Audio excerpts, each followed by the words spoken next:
Pakistan's vulnerability to adverse impacts of climate change is well established and widely recognized.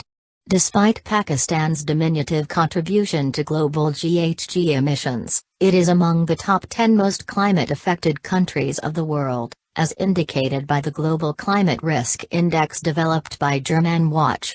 Moreover, these adverse impacts of climate change are not in the distant future but are imminent.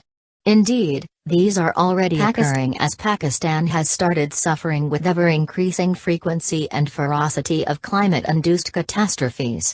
Studies and assessments undertaken by the National Disaster Management Authority, NDMA, show that extreme climate events between 1994 and 2013 have resulted in an average annual economic loss of almost $4 billion.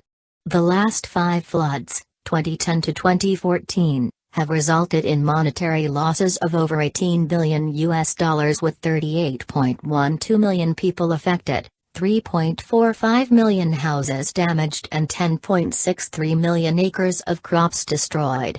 Likewise, over 1,200 people lost their lives due to the unprecedented heat wave in Karachi in 2015. The response of the government of Pakistan to climate change is already substantial. In spite of the country's financial constraints, estimated federal climate-related expenditure was between 5.8 and 7.6% of the total expenditures in the federal budget last year. In the days to come, this climate-related expenditure is expected to increase further, primarily due to the likely increase in the frequency and intensity of the climate-induced disasters. Needless to say, if there were no adverse climate change impacts, this budget could have been spent on education, health and